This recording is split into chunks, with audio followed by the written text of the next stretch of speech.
That's where we are. So will you turn to page 18 in your participant guides. We're going to have some fun with this one too. Good. Another hands-on model. What does it mean to put first things first? That's what we're going to explore for a few minutes. Now, in the 7 habits, we talk about our values and our priorities as big rocks. And we refer to those other things in life that we fill our lives with that are really not part of our great value system, but we all fill our lives with them as the little rocks in our lives. So we're going to explore, we want you to explore today what are some of your big rocks and what are some of your little rocks, and how are you using them in your life, and what impact does it have? On page 18, it says on the left-hand side, my big rocks for next week are. What I want you to write down there in just a minute, and that is not just for next week, but I want you to write down, what are your big rocks? What are things in your life that you would say, this is a high priority to me? And then I want you on the right-hand side, it says, I want you to list 3 of your little rocks.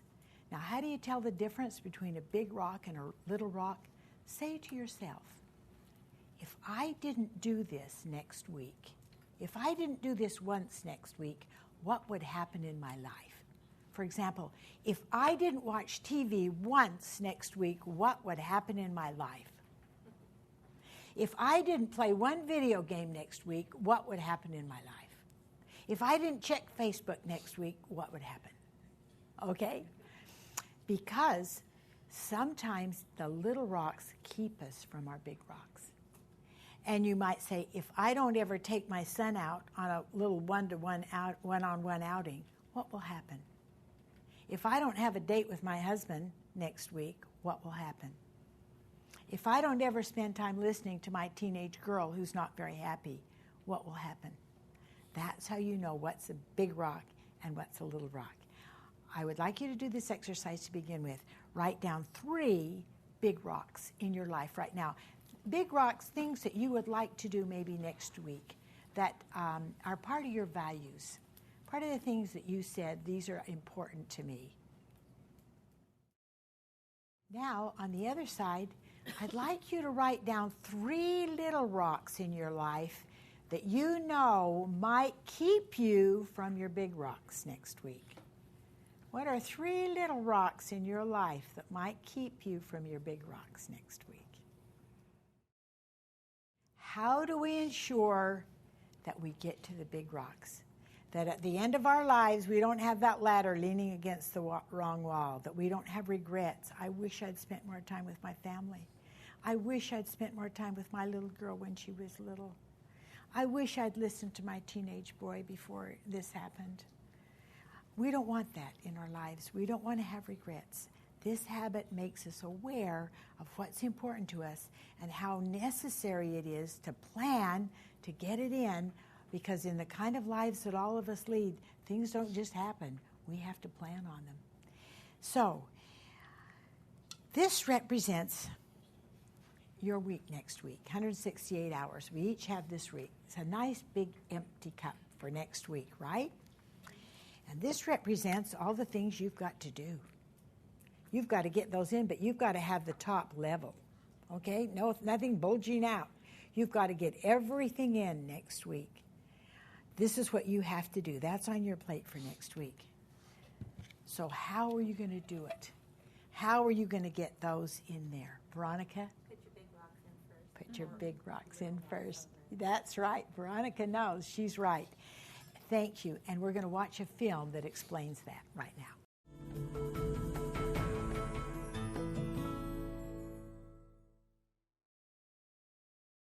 I need a volunteer. How would you like to consider that? Okay. You'd come up here, please. Your name is? Elizabeth. Elizabeth? Thank you. Good to see you. Elizabeth, you've got, you hold this. Very, very busy life, right?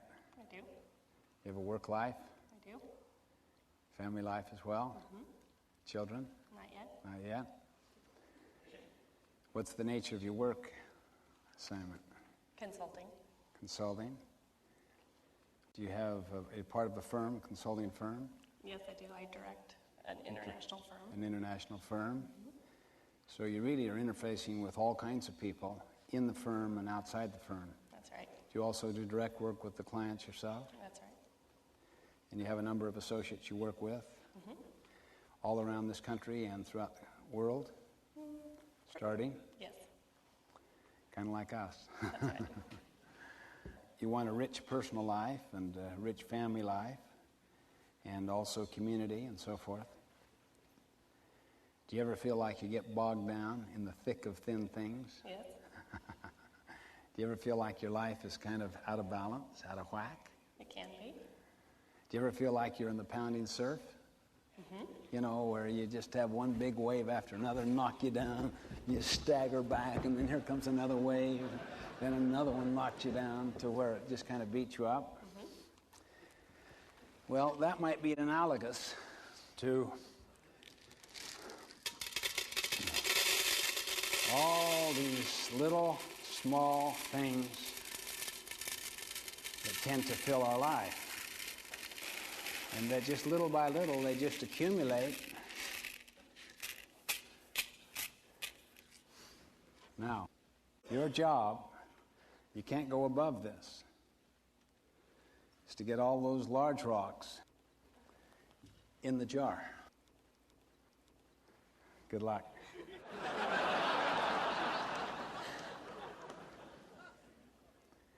I'll describe each rocks as she puts them in. What's that one called? Q2. Planning, preparation. Right. Planning, preparation, prevention, and empowerment. Q2. That which is not urgent but important. Right. Am I picking these up in any order? Any way you want. You want to get them all in there because they're all important. Can I move the little rocks? Well, you have the little rocks as they are now, but you can't go above this. Okay. Can I put this down? Sure.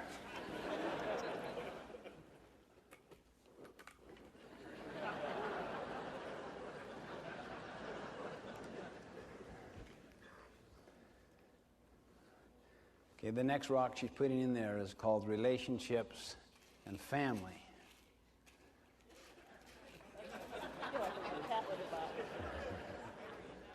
She's trying to make it so she can get them all in there on the assumption that by moving the other ones around, it makes more space. We didn't look at that third rock you put in there. That's employment, some key employment issue, and then you put major projects here. I can't get it above there. I haven't worked it yet. Oh, yeah, that's right. Is that fair?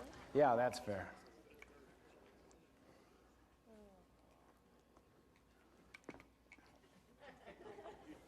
It's not going to work. That's called Service Community Church.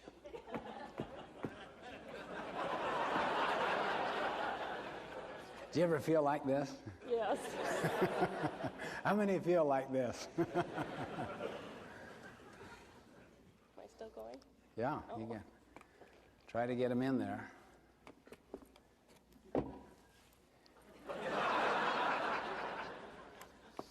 You're a hands-on person. I am. Well.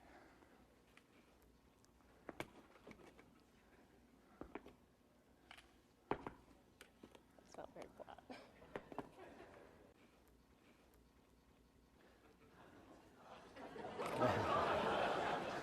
She just put down the sharpen the saw. How many frequently do that? I just don't have time today to sharpen the saw. You ever been too busy driving to take time to get gas?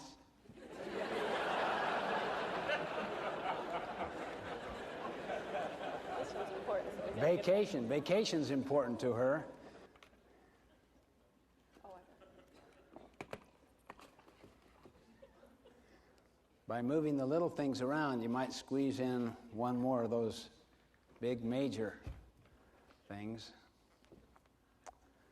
does that count? It's almost. Wow, that is good. You know, if it doesn't fit, force it.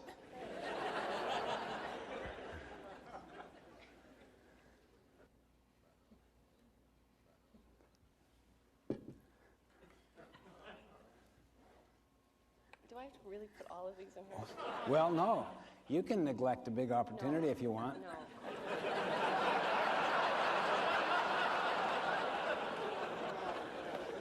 Here's something that's called urgent and important. It's a quadrant 1 thing that is blindsiding you, that it's your biggest client, that if you don't get back to that client now,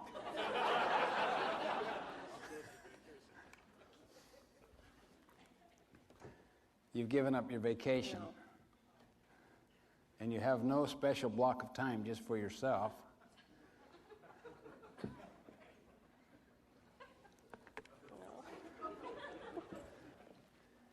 You have no young children.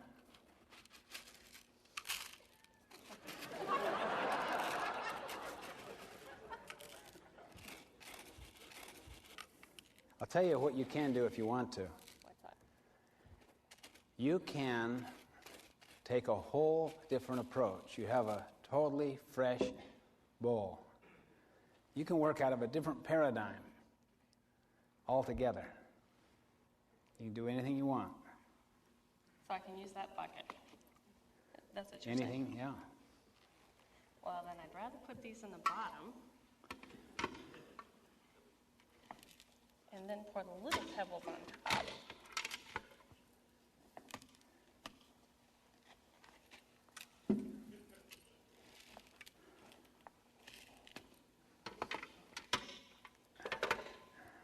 Vacation. Okay, is she has important. sharpening the saw, planning, preparation, Spouse, spouse, vacation, employment, big opportunity, big opportunity, important and urgent, block of time,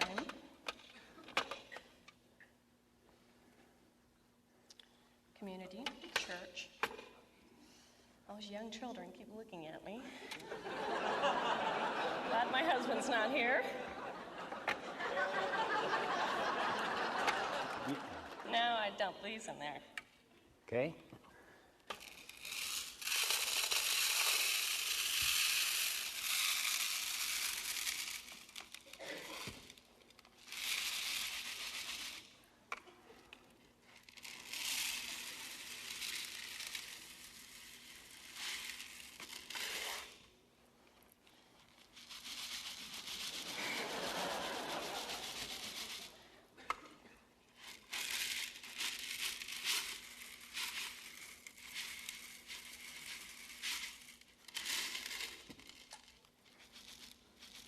It's gonna work. You got all the important things in first, right? That's right.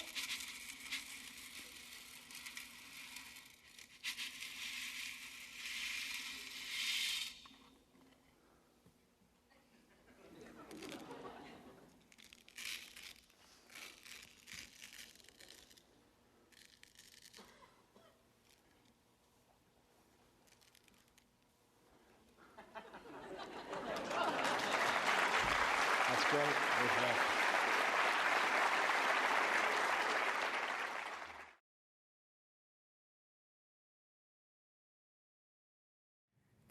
Put first things first. Put the big rocks in first. In your schedule, you have to schedule them. Now, we have some examples of 4 things, well, 5 things counting the mission statement, 4 things that we consider to be big rocks in family life that we feel will help you with your families. And we'd like to talk about each one. Now, I'd like to begin by talking about, it's on page 19, how do I put my family first? Schedule one-on-one bonding time. One-on-ones are where most of the real work in the family is done. This is where there is the deepest nurturing of heart and soul. I'd like you to do that little exercise for me for just a minute. The time I spent with, put someone's name in there, was special because anyone, whoever comes to your mind, just something very small or something big, doesn't matter. The time I spent with was special because, and then list 2 or 3 reasons why. I'll give you just a minute to do that. Okay? Would anyone be willing to share? My wife. Okay, thank you. I put because it's important to communicate, to spread our feelings one another, to tell her how wonderful mother she is for my kids. Thank you, Ignacio. Appreciate that. It's beautiful. Anyone else? Yes. My son Joshua, we used to go to Disneyland a lot. He used to call it, when he was real little, he goes, "Oh, it's time to go do boy things, boy time, things that boys do together." So we would go to Disneyland or wherever, just me and him. So he really liked that. How fun. Wonderful memory. Thank you. Yes. Alan. My father recently had a TIA, and he's okay, but he the other day asked me if I would commit to taking care of his wife should something happen to him. Yes. Okay. Thank you. Anyone else? Yes. My Susan. daughter, Marianne, we spent a lot of time teaming together and coming up with solutions for things. She's also a teacher. And also we had a lot of laughs doing it. Good. Wonderful. One-on-one time is magical time in a family. It's different than any other time we spend. Imagine that you say to Timmy, "Timmy, on Saturday, let's get in the truck and go to the hardware store. Just you and I together." And Timmy's excited. He's going with his dad. He's thinking about it. And then on Saturday, when you're ready to go, your wife says, "Oh, by the way, why don't you take Becky with you? She wants to go too." Now, what's just happened to that little date? Has it changed? Yes, it's changed. Let's say that you and your wife decide to go out Friday night together, just the two of you. You're going to go someplace together. And then at the last minute, her sister calls and says, "Well, we'd like to go with you too." And so she says, "Well, why don't we take her with us?" Have things changed? They have. Guard one-on-one times. They are special times with a parent, with a child, with a partner. They are special times together. There's something magical about it. We used to live in a small town. And in that small town, there was a little main street with shops on both sides of the main street. And at the end of the main street, somebody had bought a little white house and turned it into an ice cream place. Every single thing inside was made out of ice cream. And it was called The Cottage. We left that small town, and when we went back to the town, the children were in the car, and we said, "Well, what do you want to go see first?" I said, "Oh, the schools." They said, "Not the schools, no. We want to go see the cottage." And so I said, "The cottage?" They said, "Yes, all those times alone with Dad at the cottage." Over the years, John would just come up behind one of the children and say, "How would you like to slip away with me and go to the cottage?" I'd say, "Great." They'd get in the car, go down Main Street, get out, go in the cottage. They had this big menu up on the wall. And he'd say to them those magic words, "You can have anything you want." Words they never heard from these lips. And then they would have some big ice cream thing, and then they would come home. Probably took an hour and 15 minutes. But over the years, that was one of their most special memories. We had a daughter who was living in Albuquerque, New Mexico. And her husband was in a residency, and they had no money. I mean, literally, they were living on just about nothing. And she was a stay-at-home mom with her little boys. I went down to visit them, and it was a Friday, and she said, "Mom, every Friday, Matt and I go and do the same thing together, alone. But since you're here, we'll take you with us." I said, "What is it?" She said, "Wait and see." She said, "I've arranged with a mother down the street to have her daughter come over for 2 hours on Friday between 7 and 9. She babysits the boys, and Matt and I do this. We got in the car, we drove to the Rio Grande River. Now, I don't know if you've seen the Rio Grande River, but it's surrounded by desert. But when we got there, she said to me, "Isn't this beautiful?" I said, "If it's beautiful to you, it's beautiful to me." And the Rio Grande just was winding around, and there was a cement footpath that went right along, winding around with it. She said, "Every Friday, Matt and I come here between 7 and 9, and we just walk this path." They walked ahead, I walked behind, and we walked down the Rio Grande.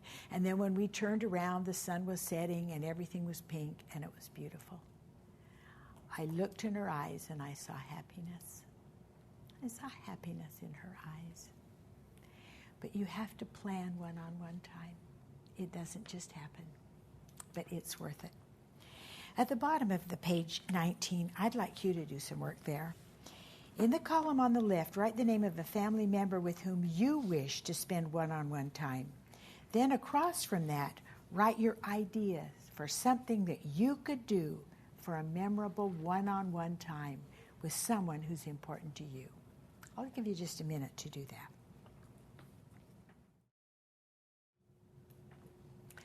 Susie said, "My father was a busy man. He was hardly ever home. And my mother was a first grade teacher, and she was very busy.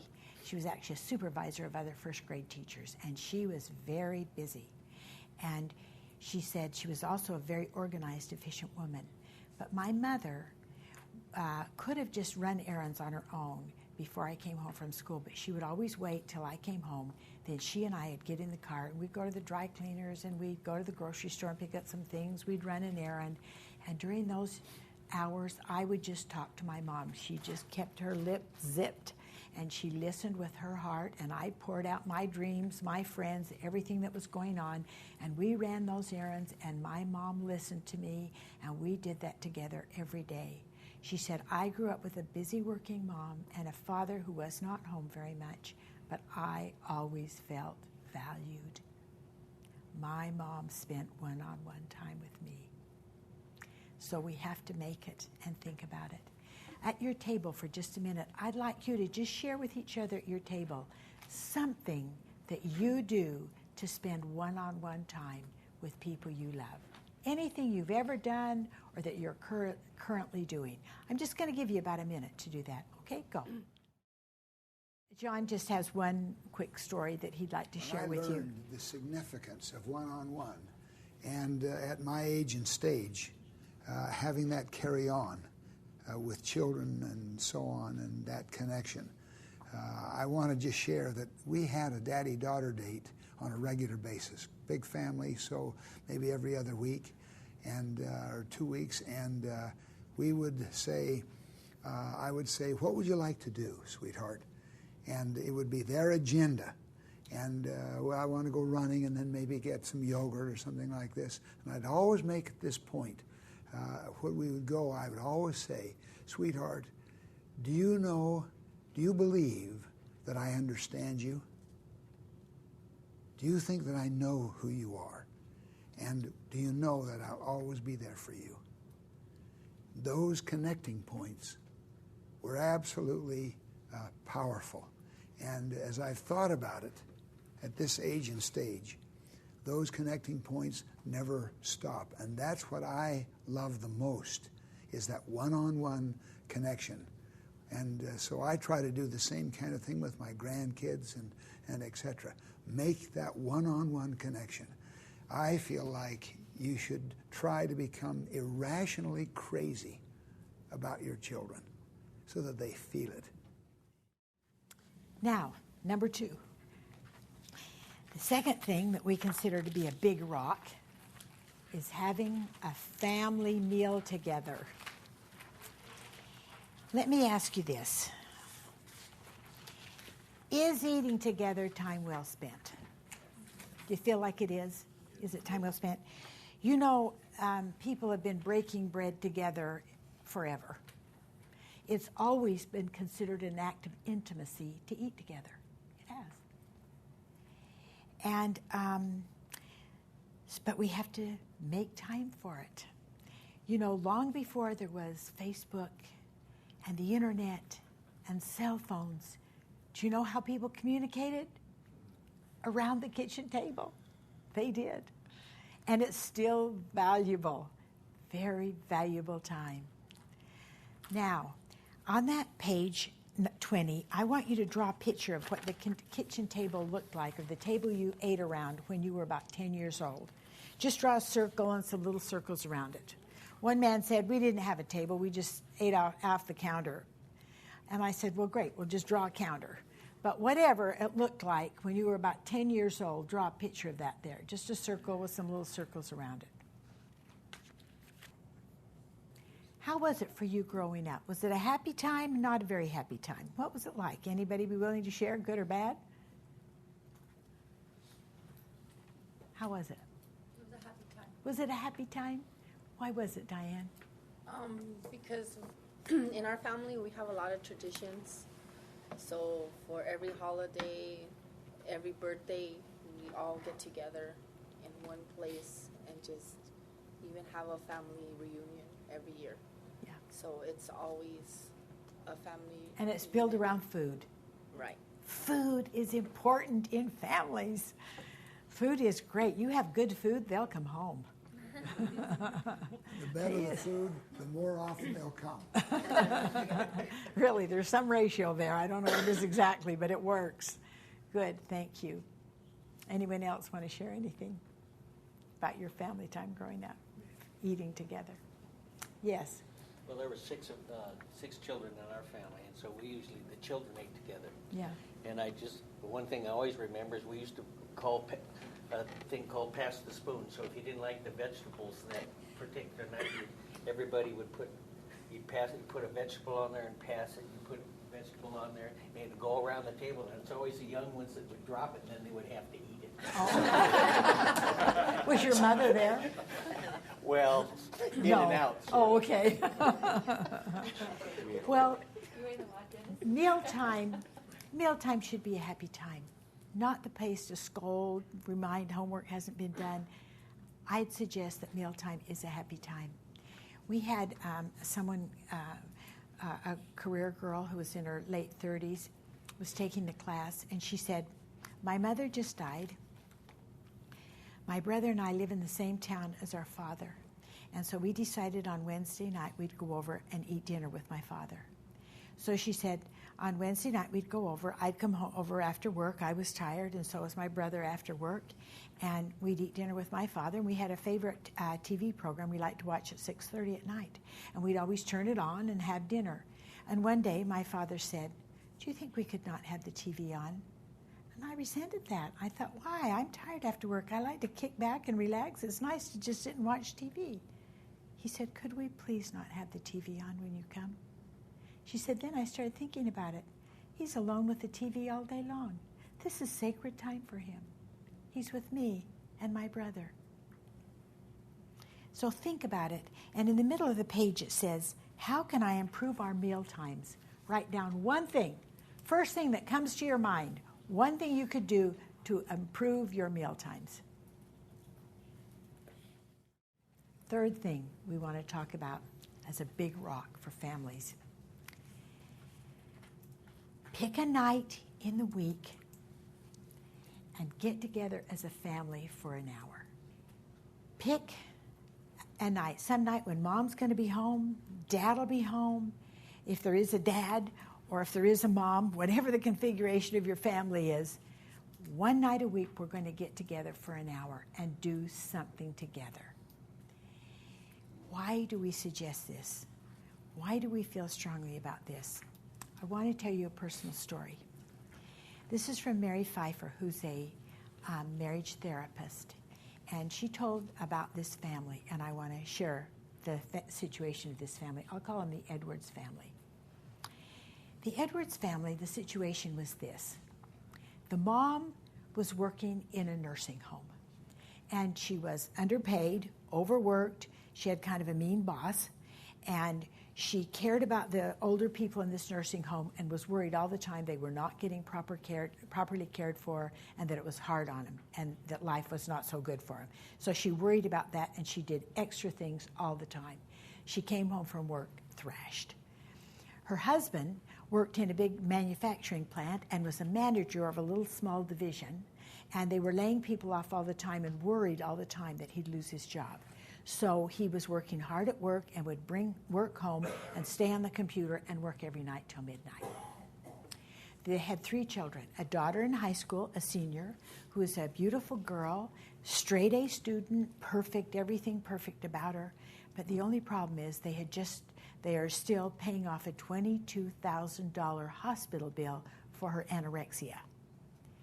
The middle daughter in junior high is a girl who gets up every single morning and puts on the same thing, a T-shirt with filthy sayings, a pair of shorts, and combat boots. It's the only thing she wears 7 days a week, and out of her mouth come very filthy, cruel sayings directed toward her older sister, her mother, and her little brother. And her little brother is 10 years old. He's small for his age, plays the violin, and plays well, but gets teased about it, so he doesn't like to do it in public. And he's always afraid he's going to get beat up at school.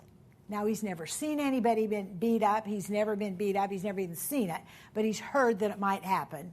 So he dashes to school, stays at school, dashes home. He has no friends, and when he gets home, he plays video games till he goes to sleep. Now, this is the family. They come in for some counseling, and this is what she says to them. You do something together as a family 3 times a week, and one of them has to be outside. And because they're desperate, they do it. In 2 months, when they're asked how it's going, the dad says, well, I could lose my job, but I'm losing my family, so I'm doing it. The oldest girl said, well, when we have to do things outside, we actually went camping once. I didn't want to get dirty, and I didn't like doing anything outside, but I've done it. The middle girl loved it. She's into the flowers and the environment and everything, and she loves it, what they're doing. And the little boy, the 10-year-old boy, said, I am so happy to be with my dad 3 times a week. I don't care what we do. Now, in my mind, this is not a dysfunctional family. This is a good family with problems. Problems can be addressed and problems can be solved. Every family has some problems.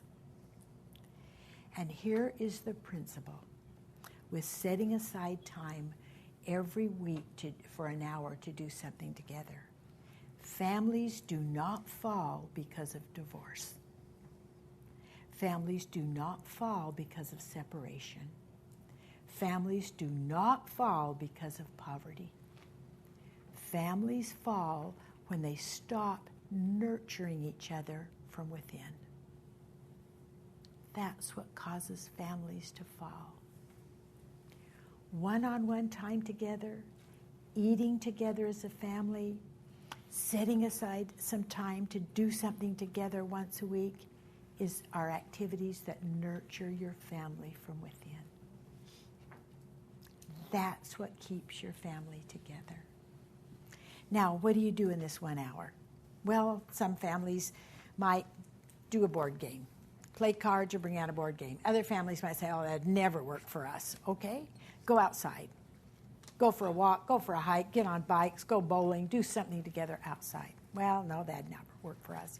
Well, then just get in your car or walk someplace and go get a milkshake or an ice cream. But for 1 hour, nurture each other from within. Let me ask you this question. Who's your boss at work? You know? Who's your boss in the family? Who is it? Who do you account to? No one but your own conscience. Nobody's going to direct you. If you don't do this, then the culture will sweep your family right away. That's why we go 1-1. Those are nurturing from within kind of things. Now, please turn to page 21, Making Memories and Family Rituals. You know that tradition that's powerful. So will you list 3 traditions of your childhood that were significant to you? Just 1, 2, 3 in that box. Would you just share one of those traditions that were meaningful to you? Anyone? Making tamales at Christmas. Making tamales at Christmas time. What a small thing. And yet in families, it's the little things that are the big things. Pete? Just simply nightly dinner. Even when me and my wife used to date, I'd have to eat dinner with my folks, and then we'd go out on our date. Okay. I mean, I couldn't miss. I mean, we always sat down and had dinner. That's the way it was. Yeah. Anyone else? Traditions? Family reunion. Family reunion. Going to my grandparents' house Going to your grandparents' house. on New Year's Eve every time. Now, you know, it's kind of common things, and yet they're very significant things. People have said to us, you know, this is just common sense, but it's not common practice. And unless they start to have pain in the family, they just kind of float along. So you want to move rapidly. Now, let me give you the hand sign, okay? You ready? You're just dying to hear the hand sign. You can't wait.